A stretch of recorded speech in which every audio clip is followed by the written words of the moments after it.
హల్లెలూయా, praise lord. దేవునికి స్తోత్రం కలుగుగాక. మత్తయి సువార్త 12వ అధ్యాయం 46 నుంచి 50 వచనాల వరకు ధ్యానం చేసుకుందాం. ఆయన జన సమూహములతో ఇంకా మాట్లాడుచుండగా, ఇదిగో ఆయన తల్లియు సహోదరులను ఆయనతో మాట్లాడగోరుచు వెలుపల నిలిచియుండిరి.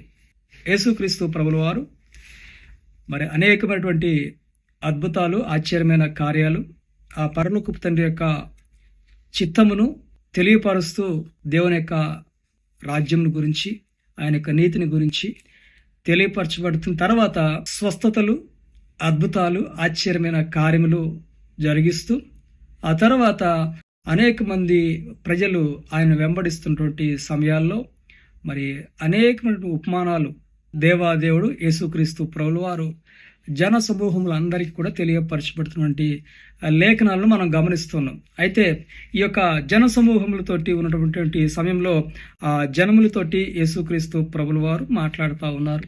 వారిని ఆ యొక్క ప్రజలు ఎప్పుడూ కూడా విననటువంటి ఈ ధర్మశాస్త్రములో తెలియపరచబడుతున్న సంగతులను దేవుని యొక్క ఆత్మతో మరి చక్కగా తెలియపరచబడుతున్నట్లుగా అక్కడున్న ప్రజలు ఎప్పుడు వినని విధముగా యేసుక్రీస్తు వారి యొక్క బోధలు అక్కడ గ్రహిస్తున్న ప్రజల యొక్క తలంపులను బట్టి లేఖనాల ద్వారా మనం గ్రహిస్తూ ఉన్నాం. యేసుక్రీస్తు వారు బోధిస్తున్నప్పుడు వారి జీవితాలలో మార్పు వస్తూ ఉన్నది. వారి జీవితాలలో ఒక ప్రత్యేకత కనబడుతూ ఉంది. వారి జీవితంలో ఒక సమాధానం కలుగుతూ ఉంది. సో ఇలాంటి అద్భుత ఆశ్చర్యమైన కార్యములు, దేవుని రాజ్యమును, అనేకమైన దయ్యములను వెళ్ళగొడుచు స్వస్థతలు చేస్తూ ధైర్యపరుస్తూ వారిలో విశ్వాసం బలపరుస్తున్నటువంటి దేవుని యొక్క మాటలను అనేక మంది జనములు వింటూ ఉన్నారు. ఆ సమయంలో మరి ఆయన యొక్క తల్లి అయినటువంటి మరియమ్మ మరియు ఆయన యొక్క సహోదరులు, సహోదరులు ఆయనతో మాట్లాడటానికి వారు ఎదురు చూస్తున్నట్లుగా లేఖనాలు చూస్తున్నాం. సో ఇక్కడ గమనించాల్సిన విషయము, మరి యేసేపుకి ప్రదానం చేసిన తర్వాత పరిశుద్ధాత్మ శక్తి వలన, మరి తల్లి అయినటువంటి గర్భంలో పరిశుద్ధాత్మ శక్తి వలన యేసుక్రీస్తు వారు జన్మించినట్లుగా మనం అందరం కూడా చూస్తున్నాం. యేసుక్రీస్తు వారు జన్మించిన తర్వాత మరి యేసుక్రీస్తు ప్రభుల వారికి 4 తమ్ముళ్ళు, మరి కొద్దిమంది అనగా 2 లేక 3 సహోదరులు ఉన్నట్లుగా లేఖనాలు తెలియపరచబడతా ఉన్నాయి. దేవునికి స్తోత్రం కలుగక. 2 సహోదరులు గనక మనం చూసినట్లయితే ఇక అప్పటి వరకు కూడా ఈ యొక్క మత్తయి సువార్త 12వ అధ్యాయము ఈ యొక్క 46వ వచనంలో చూసినప్పుడు వారి యొక్క సహోదరులు కానీ సహోదరులు కానీ తన తల్లి కానీ దేవుని యొక్క పరిపూర్ణమైన మార్గంలో వారు దేవుడిని అంగీకరించినటువంటి వారుగా ఉన్నారన్న విషయాన్ని కూడా పరిశుద్ధాత్మ దేవుడి రాత్రి కాల సమయంలో తెలియపరుస్తూ ఉన్నాడు. సో మరియమ్మ మరి దేవుని యొక్క సన్నిధిలో దయ పొందుకున్నటువంటి స్త్రీగా చూస్తున్నాం. ధర్మశాస్త్రం పాటిస్తున్నటువంటి స్త్రీగా చూస్తున్నాం. దేవుడు మరి నువ్వు దయా ప్రాప్తురాలు అని చెప్పేసి ఆ యొక్క దేవతతో తెలియపరచబడుతున్నట్లుగా చూస్తున్నాము. అయితే ఇక్కడ మరి ఒక వ్యక్తి చెప్తున్నాడు, నీ తల్లియు నీ సహోదరులు నీతో మాట్లాడటకై వచ్చి ఉన్నారని ఆ జన సమూహంలో అంతా కూడా ఉన్నప్పుడు మరి వారి దగ్గరికి వారు వచ్చి ఉన్నారు, వారు నిన్ను కలవటకు వచ్చి ఉన్నారని చెప్పేసి యేసుక్రీస్తు ప్రభుల వారికి ఒక వ్యక్తి తెలియపరచబడుతున్నట్లుగా చూస్తున్నాం. అయితే ఒక విషయాన్ని జ్ఞాపకం చేసుకోవాలి. మరి యేసుక్రీస్తు ప్రభుల వారి యొక్క సహోదరులు, ప్రకటన గ్రంథం కంటే యూదా పత్రిక మనం చూస్తూ ఉంటున్నాము. ఆ యూదా యేసుక్రీస్తు వారి యొక్క సహోదరుడు. మరియు యాకోబు రాసిన పత్రిక, యాకోబు కూడా యేసుక్రీస్తు వారి యొక్క సహోదరుడు అన్న విషయాన్ని జ్ఞాపకం చేసుకోవాలి. మరి ఒక 2 పేర్లు కూడా ఉన్నాయి, సీమోను మరియు యోసేస్ అని చెప్పేసి ఒక పేరు ఉంటుంది.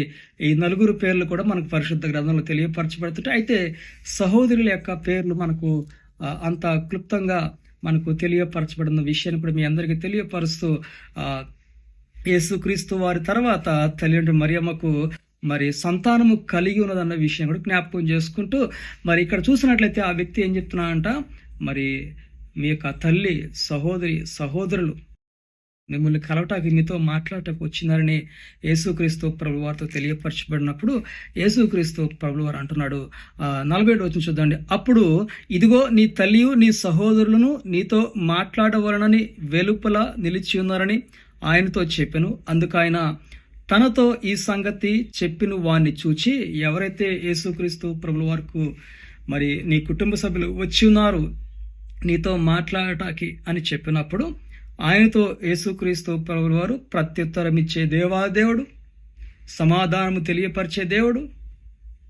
మరి ఏమంటున్నారంట, ఆయనతో ఈ సంగతి చెప్తున్నట్లుగా చూస్తున్నాం. అందుకు ఆయన తనతో ఈ సంగతి చెప్పువాన్ని చూచి, నా తల్లి ఎవరు, నా సహోదరుడు ఎవరు అని చెప్పి తన శిష్యుల వైపు చెయ్యి చాపి, ఇదిగో నా తల్లియు నా సహోదరులను పరలోకమందున నా తండ్రి చిత్తము చొప్పున చేయువాడే నా సహోదరుడును నా సహోదరియు నా తల్లియు అనెను. దేవునికి స్తోత్రం. ఎవరిని చూసి అంటున్నాడంట? శిష్యులను చూసి, ఇదిగో వీరే నా తల్లియు నా సహోదరులు, నా సహోదరులు ఆ పరలోకపు తండ్రి యొక్క చిత్తమును నెరవేర్చువారే నా యొక్క మరి బంధువులు అని చెప్పినట్లుగా లేఖనాలు చూస్తున్నాం. తండ్రి యొక్క చిత్తము చేయువాడే నా సహోదరుడును నా సహోదరియు నా తల్లి అని చెప్పాను. దేవునికి స్తోత్రం కలుగుగాక, దేవునికి ఘనత కలుగాక. ఏమంటే నా తల్లి ఎవరు, నా సహోదరులు ఎవరు?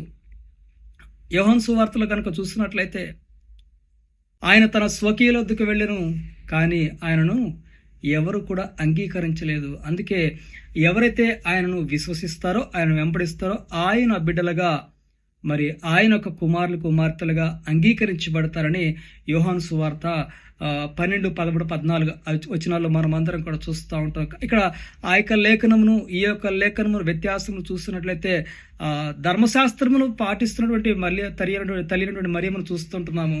అయితే పరిపూర్ణంగా దేవుని యొక్క చిత్తమును నెరవేర్చేటువంటి స్త్రీగా తల్లిగా ఉందన్న విషయాన్ని జ్ఞాపకం చేసుకోవాలి. అటు రీతిగానే ఆ యాకోబు, యూదా మరి ఇంకా సీమోను ఈ యొక్క సహోదరులకు కూడా పరలోకపు తండ్రి యొక్క చిత్తమును నెరవేర్చడం లేదు అన్న విషయాన్ని కూడా మనం జ్ఞాపకం చేసుకోవాలి. ఈ యొక్క మాటను గమనించినప్పుడు హైందువులకి ఇది ఎగతాళిగా ఉండొచ్చు, లేకపోతే వారు మరి వారి కుటుంబ సభ్యులే వారు మరి దేవుడిని ఆరాధించట్లేదని అవమానపరిచినటువంటి సంగతులు కూడా మనకు ఏర్పాటు కలిగి ఉండొచ్చు. అయితే ఈ రోజున మరి అనేకమైన క్రైస్తవుల కుటుంబాల్లో మీ యొక్క దేవాదేవునికే మీ కుటుంబం అంతా కూడా మందిరానికి వెళ్ళటం లేదు.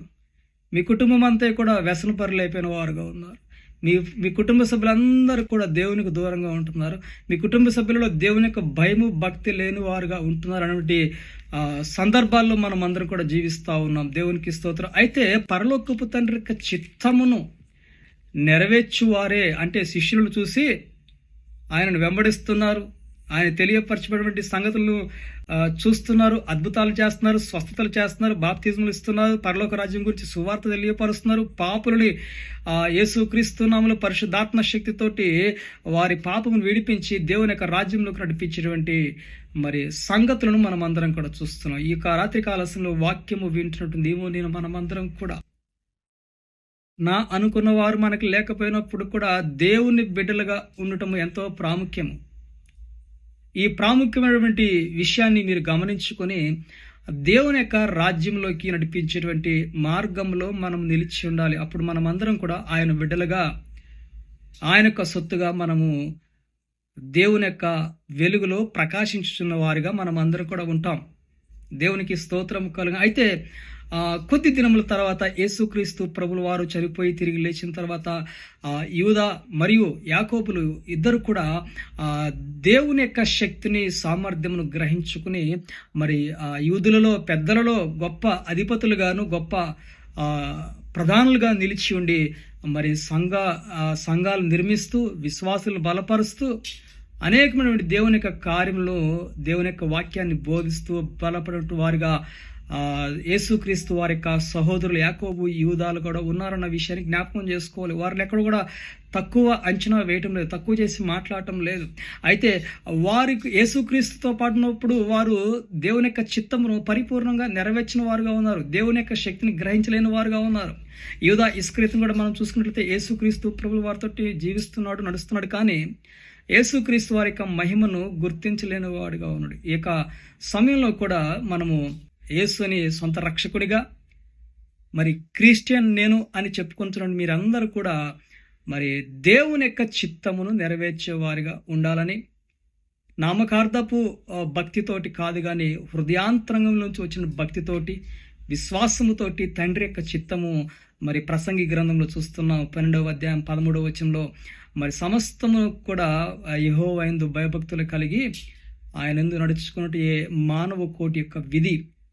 2వ తెస్సలోనికీయులకు రాసిన పత్రికలో 1వ తెస్సలోనికీయులకు రాసిన పత్రికలో కూడా చూస్తున్నాం. 5వ అధ్యాయంలో చూసినప్పుడు మరి ఎల్లవేళ కూడా కృతజ్ఞతాస్తులు చెల్లించుటే దేవుని యొక్క చిత్తమైనది.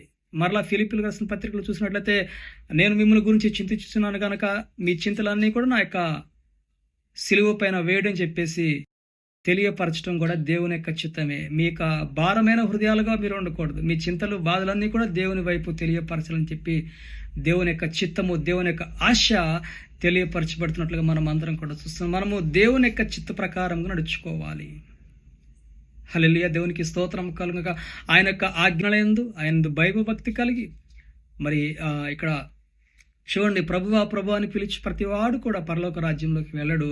నేను నిన్ను ఎరగని చెప్పి దేవుని యొక్క వాక్యం సెలవిచ్చిన ప్రకారముగా క్రైస్తవుడిని అని చెప్పుకున్నంత మాత్రాన దేవుని యొక్క సన్నిధిలో నీవు నీతిమంతుడు కాలేవు అన్న విషయం తెలియపరుస్తూ, విశ్వాసముతోటి హృదయాంతరంగములతోటి ఆయన చిత్తమును కొనసాగిస్తున్నప్పుడు, అనుసరిస్తున్నప్పుడు, పాటిస్తున్నప్పుడు, క్రియల మూలంగా చేస్తున్నప్పుడు నువ్వు దేవుని యొక్క కుమారుడిగా, కుమార్తెగా పిలువబడతా ఉంటావు. లేకపోతే ఆ తల్లిని, ఆ సహోదరుల్ని వారు ఎవరు అని చెప్పి ఆ యొక్క వ్యక్తితోటి తెలియపరచబడినట్లుగా ఒకానొక రోజున నువ్వు జీవించబడుతున్న జీవితం బట్టి దేవుడు కూడా ప్రశ్నించే విధముగా నీవు ఉండకూడదని నేను ఆశిస్తూ మరి దేవుని యొక్క సన్నిధిలో దేవుని యొక్క చిత్తము నెరవేర్చేవారుగా మీరందరూ కూడా ఉండాలని, ఎల్లవేళ కూడా కృతజ్ఞతాస్తులు చెల్లించాలని, ఆసక్తి కలిగి ప్రార్థన చేయాలని, విశ్వాసంతోటి ప్రార్థన చేయాలని, మెలకువ కలిగి ప్రార్థన చేయాలని, ఆ దేవునితో సహవాసం కలిగిన వారుగా ఉండాలని, ధర్మశాస్త్రమును దేవుని యొక్క కృపతోటి మనం అందరం కూడా ముందుకు సాగిపోవాలని తెలియపరుస్తూ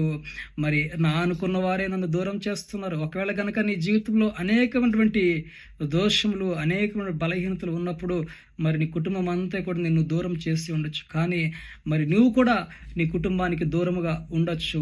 నా అనుకున్న వారు మరి నిన్ను దూరం చేసినప్పటికి కూడా దేవాదేవుడు ఇక్కడ అంటున్నాడు, నా తల్లి ఎవరు, నా సహోదరులు ఎవరు. వారు దేవుని చిత్త ప్రకారంగా నడుచుకోవడం లేదు. ఈ రోజుల్లో చూసినట్లయితే కుమారుడు ఒకవైపు వెళ్తున్నాడు, కుమార్తె ఒకవైపు వెళ్తూ ఉంది, అన్నలు ఒకవైపు వెళ్తున్నారు, తమ్ముళ్ళు ఒకవైపు వెళ్తున్నారు, తండ్రి ఒకవైపు వెళ్తున్నాడు, తల్లి ఒకవైపు వెళ్తుంది, బంధువులు ఒకవైపు వెళ్తున్నారు.